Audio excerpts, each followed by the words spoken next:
but his first relationship was with you for months on end. And that just really, really warped his sense of not only what's right and wrong with the relationship, but what's right and wrong with humanity. You know, you were a teacher, for God's sake. You should have known, you're around these kids every day, all day. You know how they're having a hard time as a teenager. And you preyed upon that. We are about to watch the parole hearing of a teacher. A wolf in sheep's clothing, a fox in the hen house, sentenced to 15 years, yet up for parole after just 3. I mean, he was only convicted in 2021. I'll unpack it with the details at the end. Utah teacher in jail right now, accused of having an inappropriate relationship with a teenager. Good afternoon, everybody. A music teacher facing charges today for unlawful activity with a minor and child. The teacher is assigned to Evergreen Junior High School in Mill Creek. News specialist Garna Mejia spoke with the parents and a student today who say they were shocked by the arrest. Garna? Good afternoon. And 36-year-old Jeffrey Zawalski has been teaching here at Evergreen since 2013. Parents tell us they were shocked because he's a well-liked teacher who seemed devoted to his students. Wow, band class will never be the same, but it's really crazy. Music students like Damian Blankenship trying to make sense of the charges against their teacher, 36-year-old Jeffrey Zawalski. He was a really good teacher.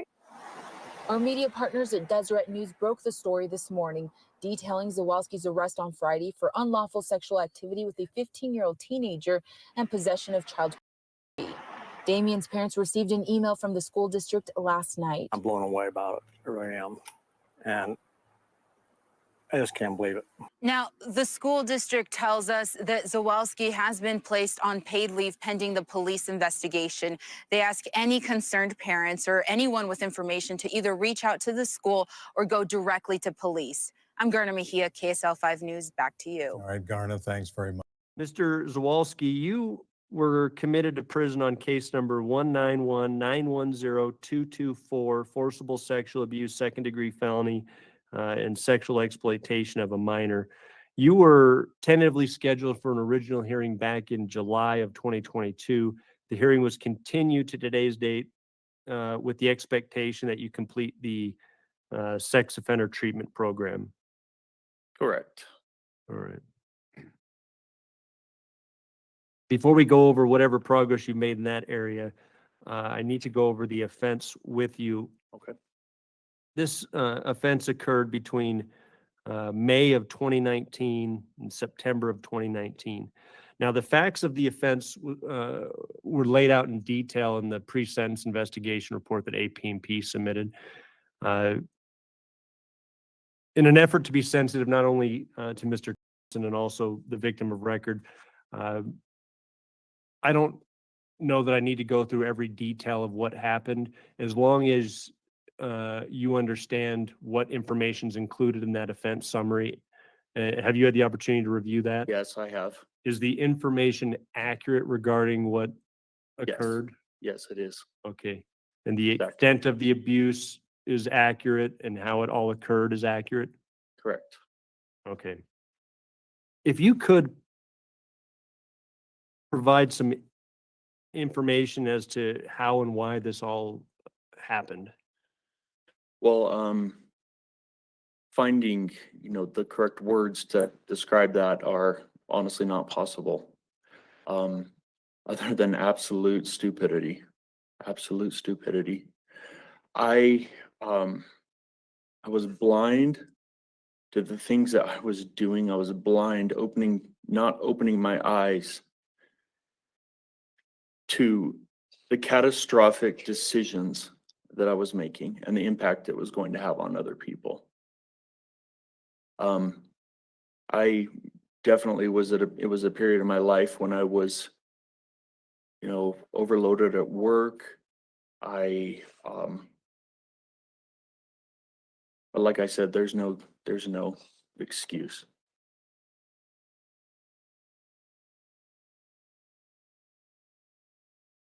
Is this something that you had attempted to do prior to committing this offense? Yep. Had you ever reached out to underage individuals for this type of interaction? No, I had not. Did you notice that you had this type of deviant sexual attraction to minors? So I did. I think I got to a point where I did not control it as I should have. I didn't take care of my needs. I was in a period of my life when I did not take care of my needs or understand what needs were not being met in my life. Now, one of the things is I mentioned earlier that the board expected prior to today's hearing is that you complete the sex offender treatment program. The board is in receipt of a report. It's a treatment summary from the sex offender treatment program, which indicates that you are in the program, that you're making progress, and that you're estimated to complete the program by August of this year. Mid-August. Mid-August, correct. If you could go over some of the key takeaways from the program, some of the things that you've learned so far by participating in that treatment. Absolutely. I've learned a lot about myself, and I've learned a lot about how to recognize my own needs, but also my own weaknesses and things that I have not taken care of for myself in the past. I've learned new methods of coping with them, how to make sure that I am taking care of myself and fulfilling all those needs. I've learned a lot of coping mechanisms, as we call them, protective factors in the rehabilitation section of the treatment. It's been very helpful because it's helped me to see the areas in life that I really do struggle with, things that I'd never really actually, worked towards. And I just kind of left it, with the blind eye. I have learned that. I've learned a lot about boundaries. Boundaries has been a big piece of many of my struggles. I think a lot of that comes from always being a people pleaser. And I can see how dangerous that has been and how I have used that many times to cover my tracks. I've come to understand that. I've come to understand what contributes to this kind of behavior, to this, why I use this as an outlet, and not standing up to take control of the situation as I should have. You've spoken in somewhat generalities. If you could provide some specifics as to what you'll need to specifically do using the things that you've learned thus far to make sure that something like this offense that you committed never happens again. Absolutely. So the very first and foremost thing is to have a support group that will hold me accountable. And I am very much in agreement with that. And I already have a couple that are already going to be a piece of that. I want them to hold me accountable so that I don't fall.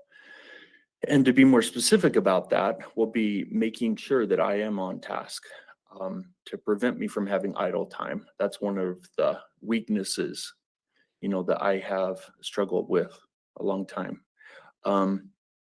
And keeping me on track and holding me accountable when I am not.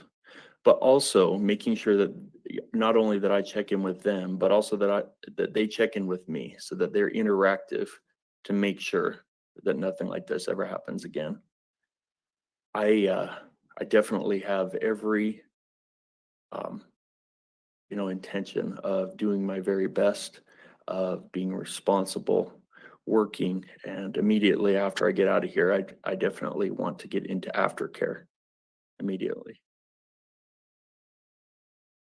During the course of programming thus far, have they gone over victim empathy, and do you have an understanding of the harm that these type of offenses have on the victims? Yeah, I have.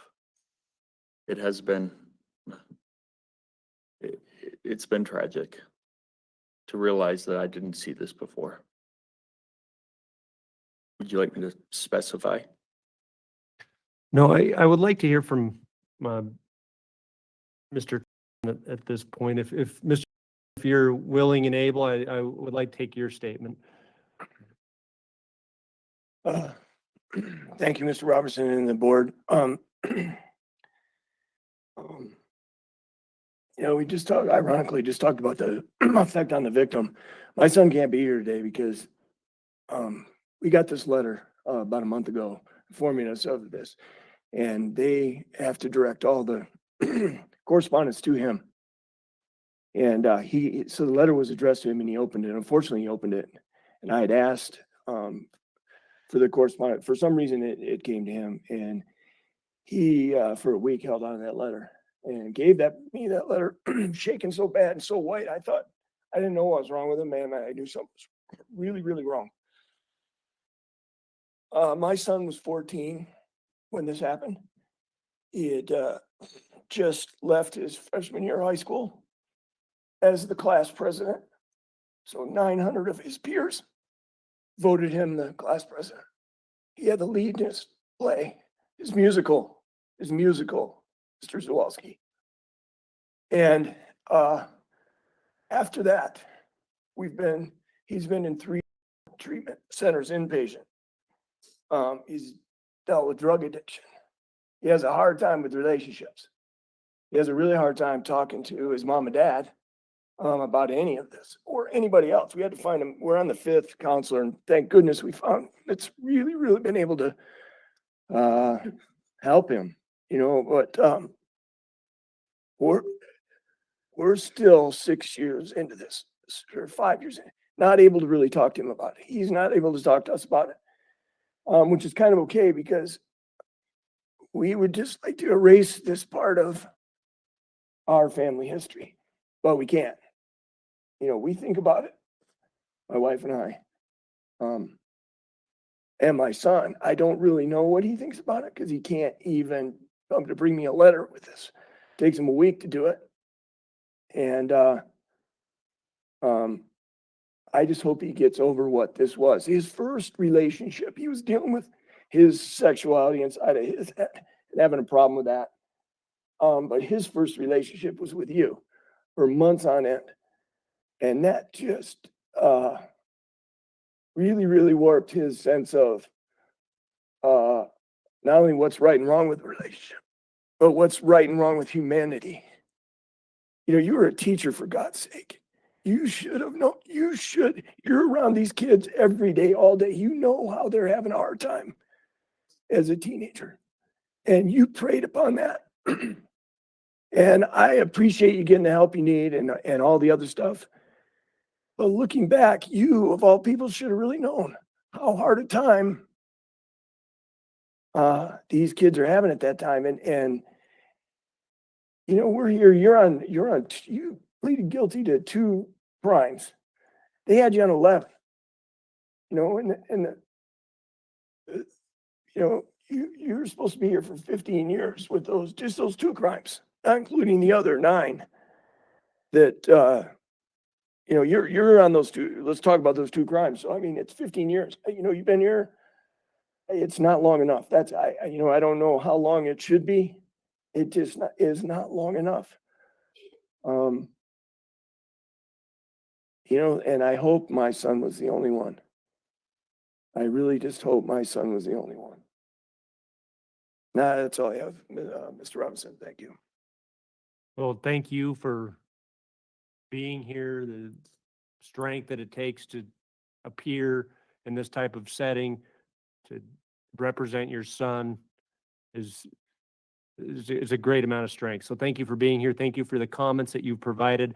I will make sure that the board has those statements for their review after today's hearing. Thank you. Mr. Zawalski, anything that you would like to say in response to what you just heard? There's no words that could ever describe my regrets.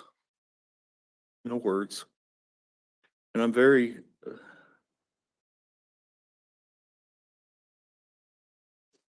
I would do anything if I could go back and change the past.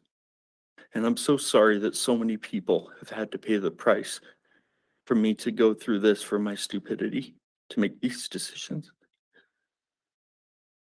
But an innocent victim, and especially me being a teacher, it's accurate. My regrets are so deep. And there will never be any words that can ever pay the price. There's never any words. I'm very apologetic when I humble myself to the highest. Well, even thinking about a future for myself one day. And I wish that if there's anything I could do, I wish that I could go back and change things. I wish that I could fix it.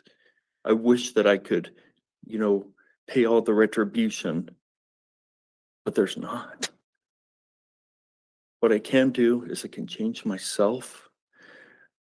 I can maintain a close relationship with Heavenly Father above.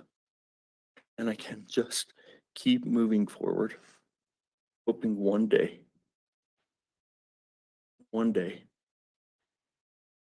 to make things better, however that may be possible.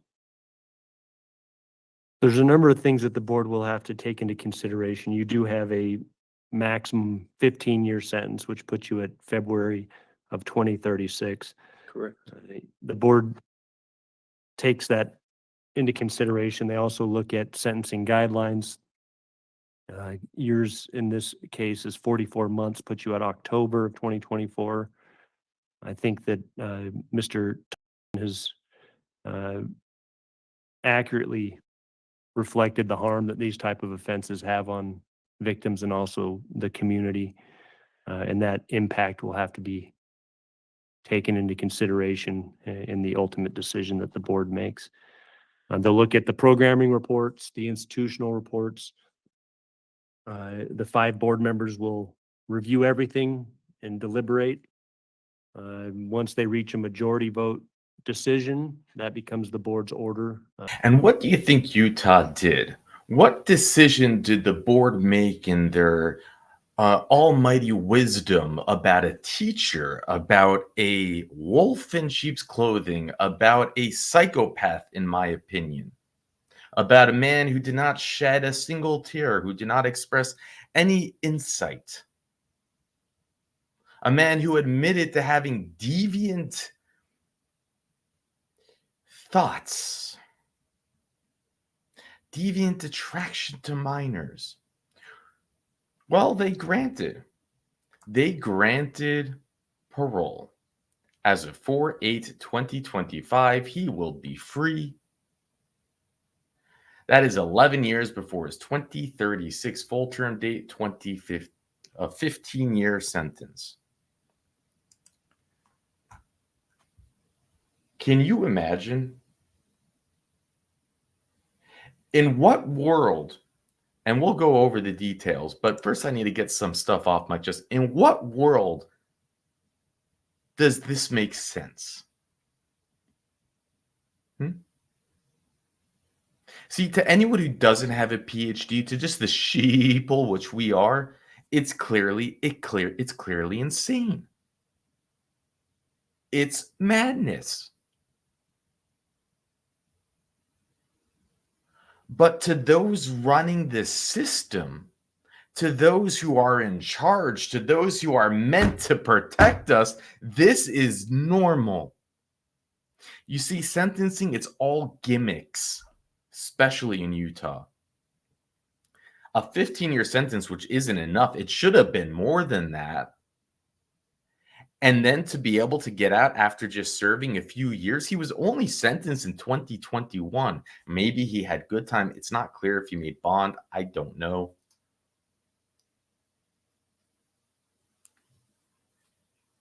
But even then, and then to think the way that they treat the survivors, the victims, they send a letter 1 month before the parole hearing. That's what they do. They send a letter to the victim. That's what they do.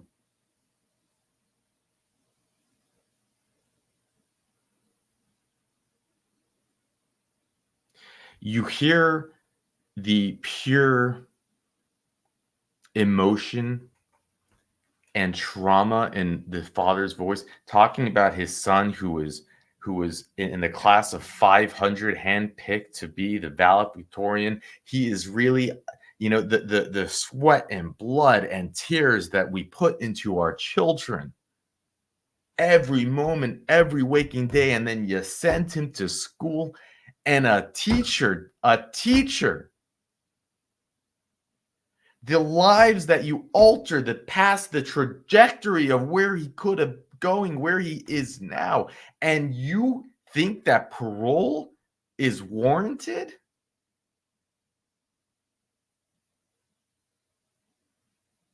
It's insane. Listen to the answers. Did you notice? Not one tear, not one choking up of emotion. I mean, he tried at the end there, remember, and but there was nothing. There's nothing.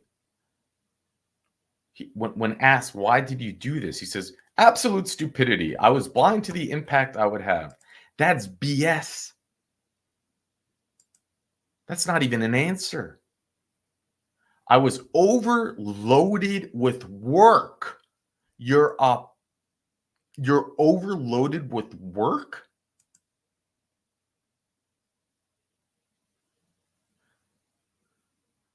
Did you notice the parole, which I think he did a good job being respectful and making sure, and just cutting out the crap, but he did the best job he could do as the interviewer. Remember, he's not the one that makes the decision, the parole board interviewer. There's a panel of 5 people that look over his recommendation. I doubt they look at anything. They just, it's just some things in a spreadsheet and a chart. I was overloaded with work. There was no excuse. Did you notice you had this deviant attraction to minors? I did. I got to a point where I did not control it as I should have. I did not take care of my needs. I was at a period in my life where I did not take care of my needs. What does that mean? What is he even referring to there? Now, think about, like, it's. I believe it's important to look at it through the perspective of reality of what happened in the situation. We'll get to the unpacking. I just need to get some stuff off my chest. You can fast forward if you don't want to hear Mandoo ramble. It's important, I think, to realize that here is a man who is attracted to children. This is what he is into. We know this. Now, if someone is this way,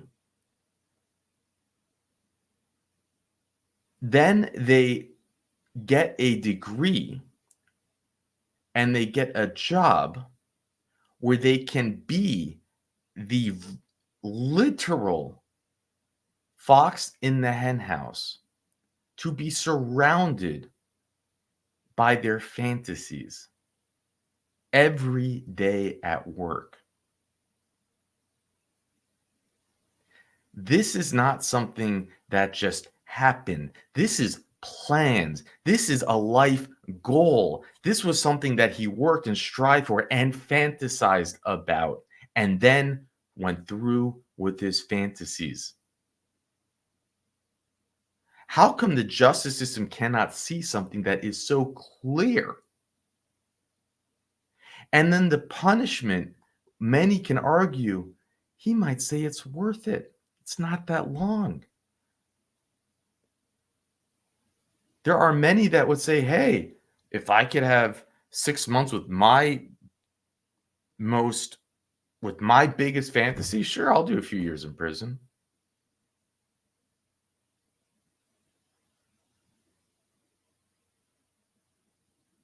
There's probably a large percentage of the population that would sign up to that happily.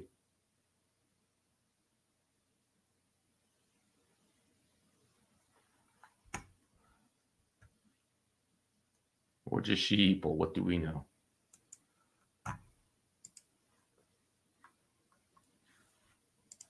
Right. A junior high school band teacher from Grand District Cole accused of engaging in sexual relationship with a 15-year-old boy now faces 16 felonies. Jeffrey Luke was charged Friday in 3rd District Court with criminal solicitation of 5 counts of forcible and first-degree felonies, 8 counts of sexual exploitation of minor, 2 counts of dealing with harmful materials to a minor, and 3rd-degree felonies. He was Zawalski, who was the band and music teacher at Evergreen Junior High School in Mill Creek at the time of his arrest, met the victim on the app, according to a search warrant.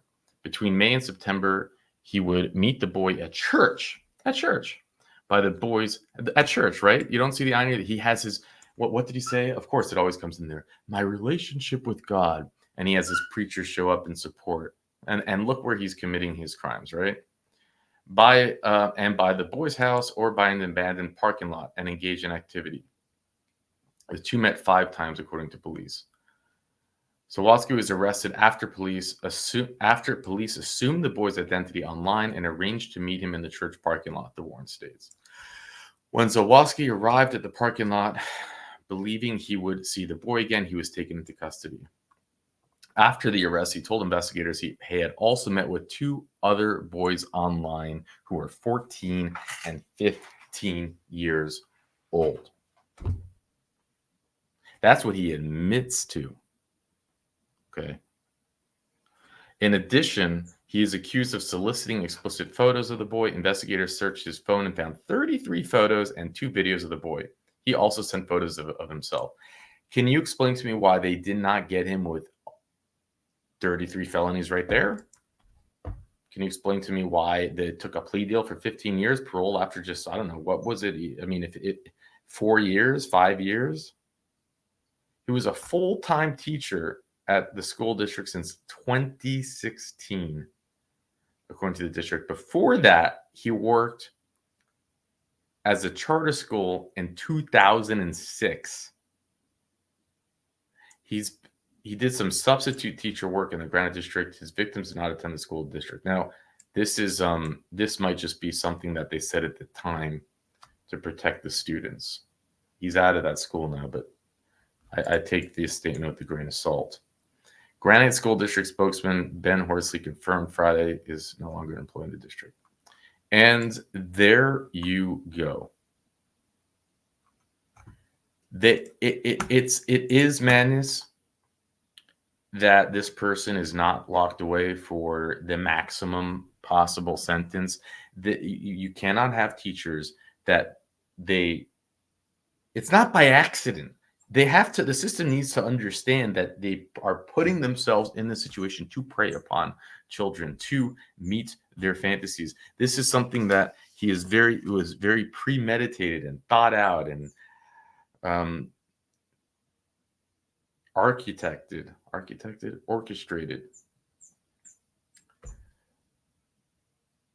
And even if it wasn't, or even if it's just as the system believes, whatever, it doesn't make a difference. You're a teacher. You get the book thrown at you, but they don't throw the book at them. They don't.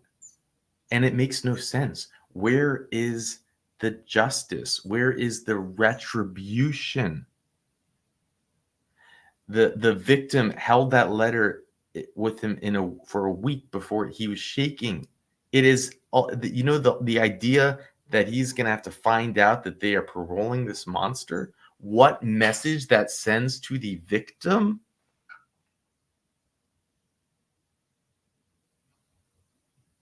No compassion has to be reserved for the wolf, for the fox, for the roach. No, the compassion has to be for the victim. And then we have to protect our community. This man, this is what he wants. This is what he's attracted to. Is he going to go the remainder of his life without fulfilling that desire? Did you notice there's no tears? There's nothing there. And then he has, of course, the final statement, which is, if there's anything I can do, if there's anything, there's no words. I wish I could take it back. which is like, do they realize that everyone says, I wish I can go and take it back?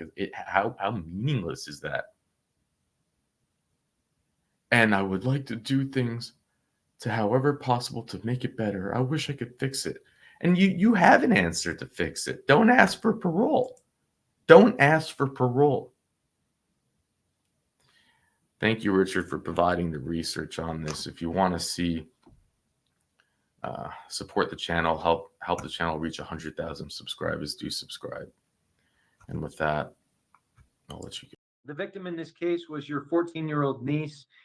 You were 22 years old at the time. On August 3rd of 2020, the victim was watching two children, I believe ages 1 and 5, at your residence. The report says you asked the victim to come over and watch those children while you went to the store. The report says you returned and smelled of marijuana.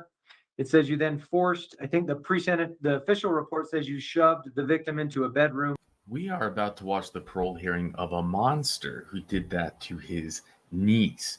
Now, his full term date is 2040, but he is up for parole, of course, 16 years early because it's Utah. I'll unpack it with the details at the end. I'll talk a little bit about how the hearing works from there. There's 2 cases in which you were committed to prison. We'll talk briefly about what happened in each of those cases. After that, I have some questions for you about what's brought us here, what you've been doing recently, and your plans moving forward. And then at the end of the hearing, I'll give you the final word, and you can say anything else you'd like to, okay? Hey, that sounds awesome. Thank you, man. Your commitment offenses are attempted rape, felony 2, and assault by prisoner, felony 3. You're serving a maximum sentence of between 1 and 20 years in prison. I think the 0 to 5, the felony 3 was consecutive to the felony 2, 1 to 15. As of now, those sentences will expire on August 5th of 2040. That's the longest time the board can hold jurisdiction over your case, or in other words, keep you incarcerated or on parole. Your parole guideline based on your convictions is 46 months. That guideline passed on June 5th of 2024. Obviously, the guidelines are not binding on the board. They can keep you incarcerated longer than that, and they'll make a decision after today's hearing based on consideration of all relevant factors in your case to determine what's appropriate. I do note that in April of 2022, the board scheduled this current hearing. They noted an expectation that you complete or substantially complete all recommended sex offender treatment program and remain compliant with your case action plan. So the first case we need to talk about is case 2017-00128. The victim in this case was your 14-year-old niece. You were 22 years old at the time. On August 3rd of 2020, the victim was watching two children, I believe ages 1 and 5, at your residence. The report says you asked the victim to come over and watch those children while you went to the store. The report says you returned and smelled of marijuana. It says you then forced, I think the official report says you shoved the victim into a bedroom, removed her pants, touched her private parts with your fingers, and, quote, put your private parts inside her. It describes really sexual intercourse. The victim attempted to push you away, but you held her wrist and arms down. She told you to get off several times, but you did not. I've reviewed your pre-sentence report statement as well as your Board of Pardons packet statement, but is that summary accurate as to what happened in the case? Today, yeah, I just want to take accountability for all of that. So, I is just that want to accurate say that as to what happened? Oh, sorry. Did you say that again?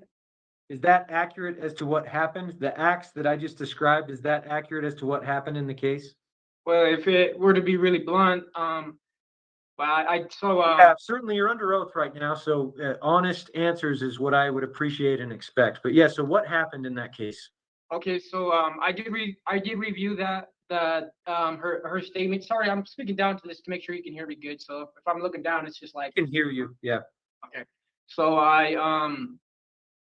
had that during that night, that incident, I had actually I said that I went to the store, but I had actually went to go pick up some drugs, and during that night I did use I was under the influence of methamphetamine, and I don't know why in the cop report, because I did admit to it when I was in county, but I don't know why they're not putting it on there, but I was under methamphetamines, and and all of that, of course. And then I had seen these allegations against me, and then I had turned myself in afterwards, basically, just because I was just getting these text messages, you know what I mean? And my sisters had been telling me that, but she's not like I just want to clear one more thing up too. I'll probably do this towards the end because I do have another thing short, so I'll save that last part towards the end. It's So did you, so I guess, I'll quote here,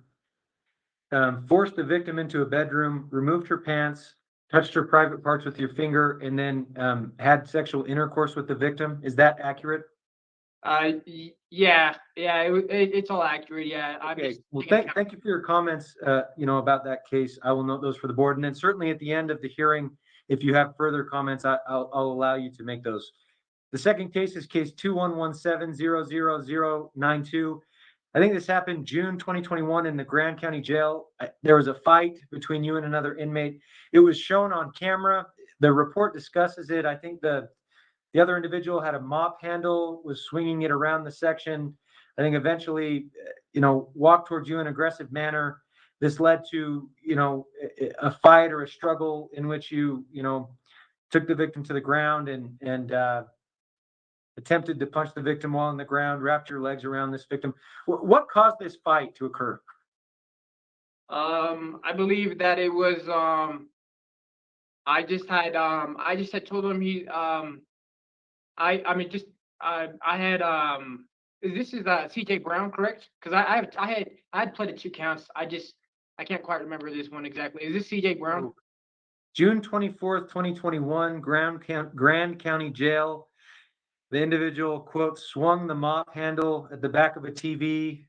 Someone else tried to take the mop handle away from him. Okay, never mind. Yeah. So this actually originally, I believe, started over the TV remote, and it was just I was just immature, and I had told him if he wants to watch TV, he needs to clean the pod.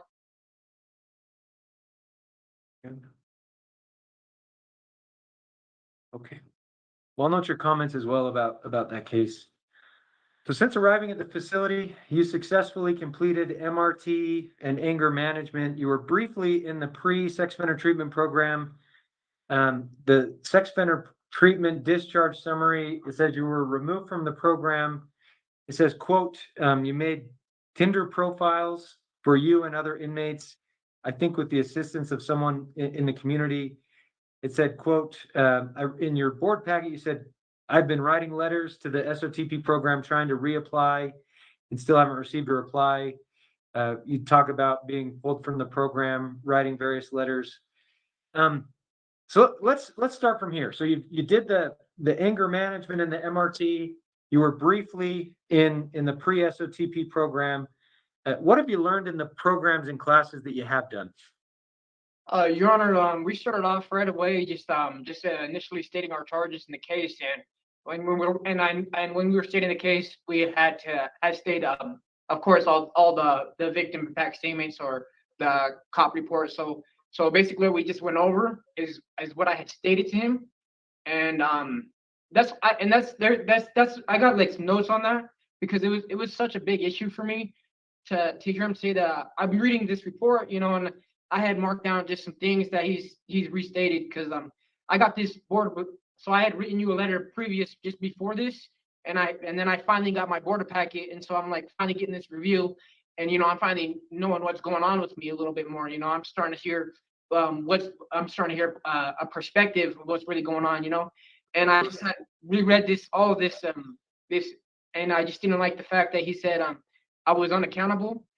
Just because I came in there and just like today, I came into the program as if I was going to the board, and I knew that while entering that program, I knew that I had to come in there. I had to state that I had sexually assaulted somebody, I had raped somebody, or whatever.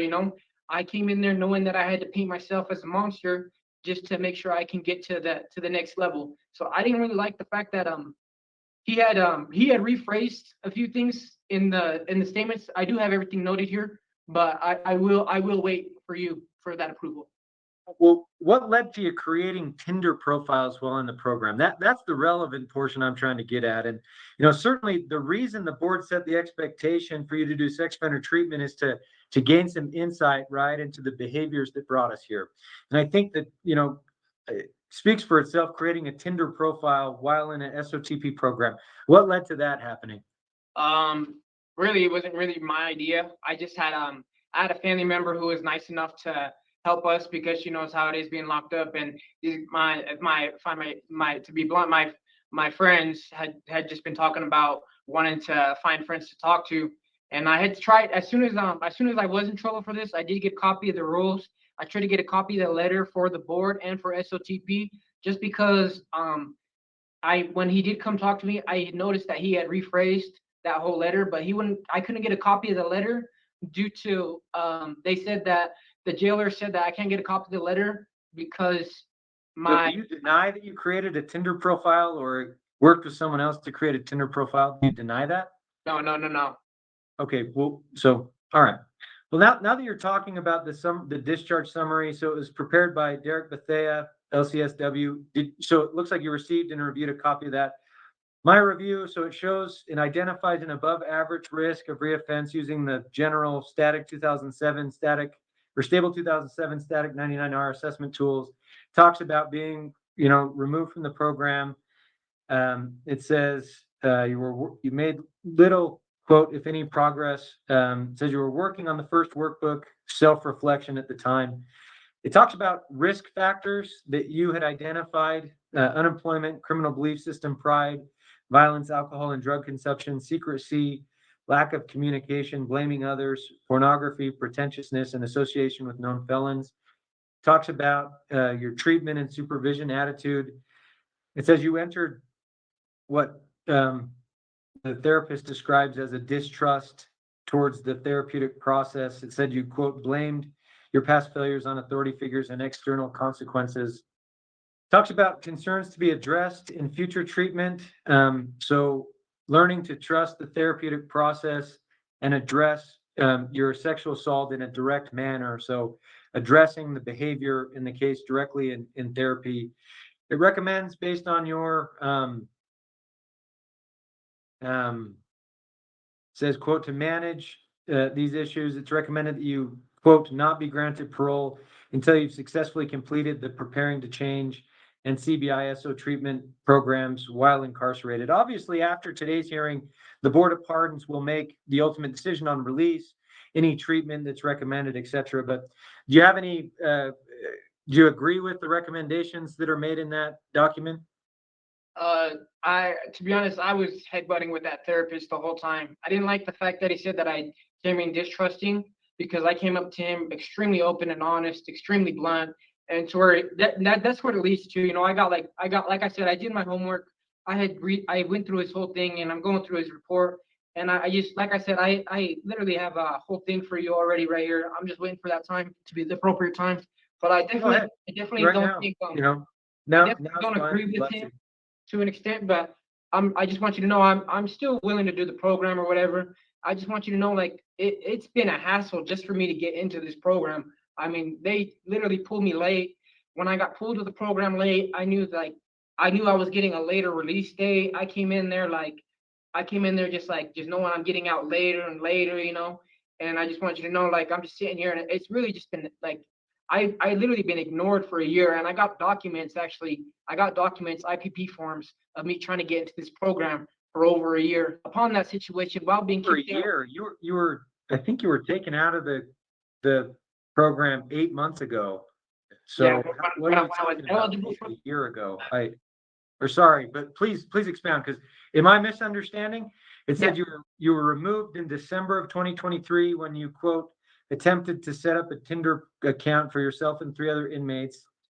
And then it says you were had to wait until a certain time. So March 2024, they said you could apply to get back in. So I guess, are you saying that for the last 3 months or so, you've been trying to get back in? Yeah, so originally, actually, so this is what I'm gonna tell you about too. That SMART review, I didn't get issued in April. I had that SMART review issued in August 2022. So that's originally when I'm eligible for the program. And since of August 2022, I had written kites for over a year, and I got IPP forms from Davis County to my caseworker, where it states on every paper you will see me trying to get into SOTP. My caseworker had turned in 2 letters for me personally, to where I was literally counted out to Beaver before I even got to the program. I got counted out again, and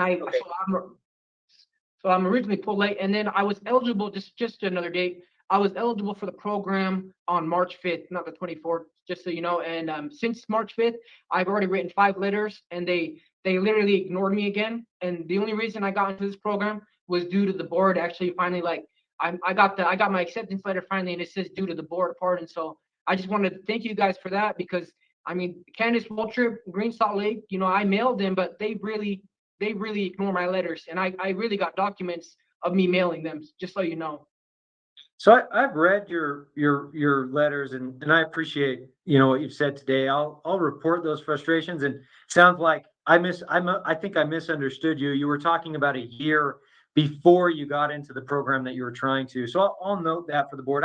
If you're willing, I really think the relevant issue and what I'm interested in is when you are allowed to get back into treatment. There's issues that need to be addressed in treatment.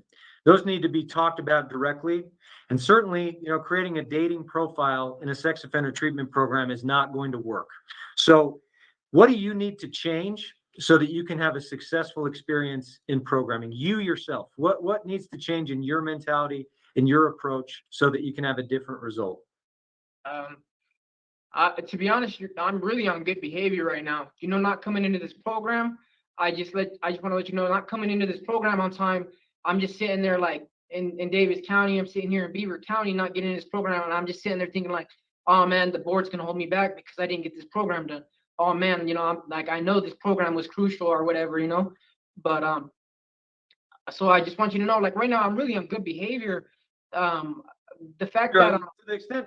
So, and sorry to interrupt. You don't have any write-ups. I don't even think the incident that led to you being released, it led to a write-up as far as I show. You've had jobs, tray line, janitor, emergency COVID worker, I think 18 months of work, and I show good and excellent ratings at your jobs.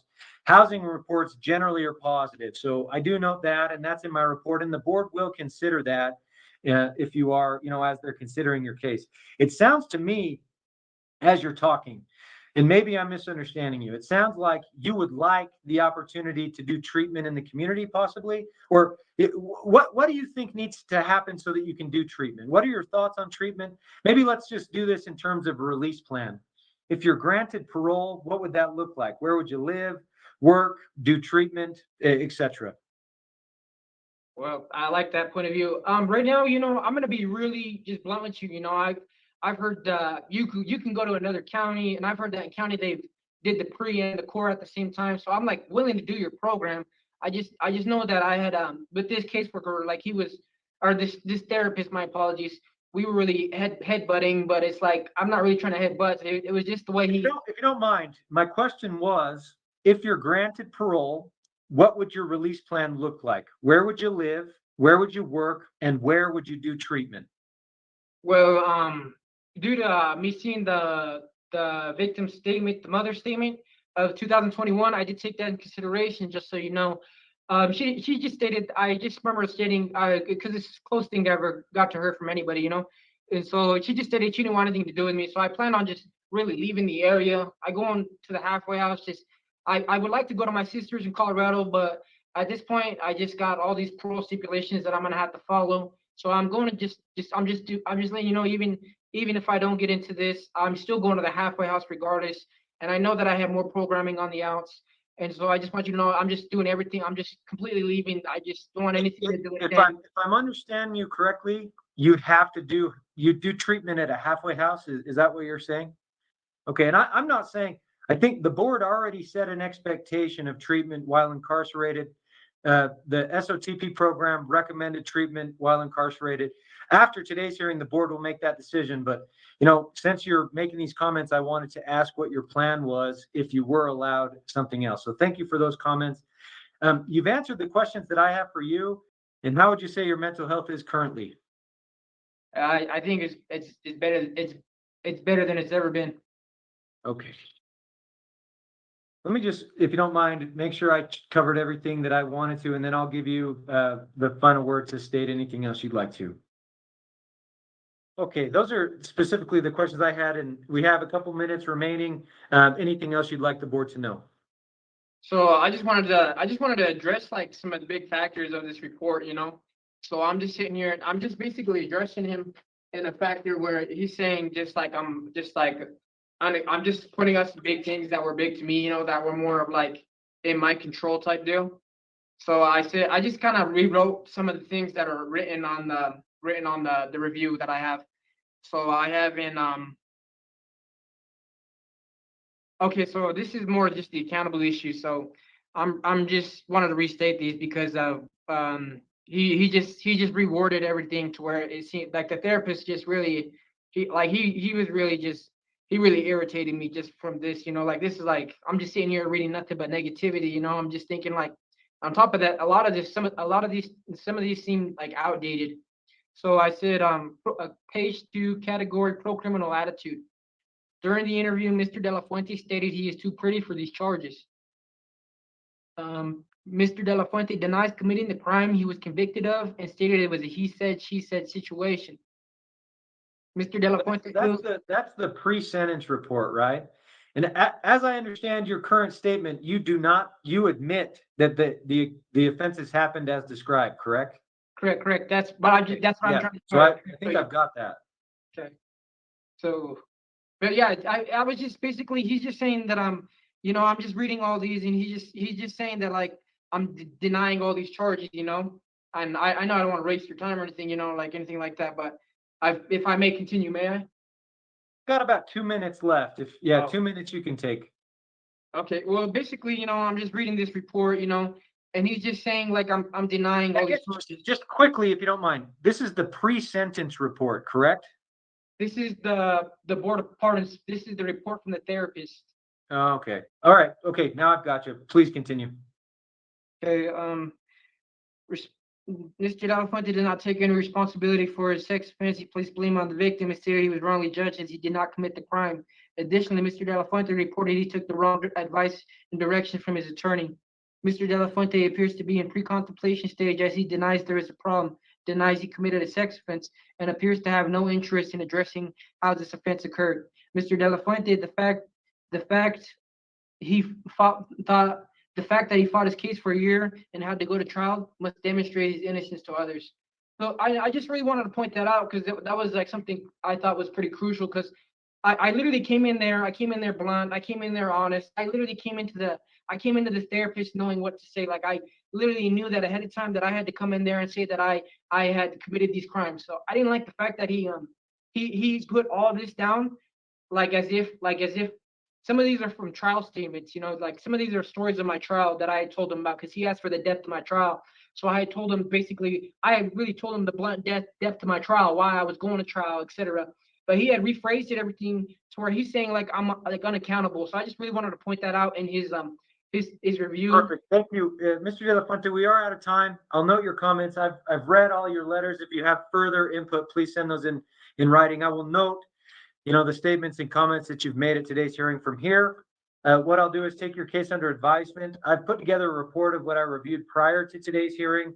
I'll include what you and I have talked about today at the hearing into that report, and then I'll submit that to the members of the board sometime this week. There's 5 board members. They make decisions by majority vote. Usually that takes, we say, between 2 to 4 weeks for a decision to be made.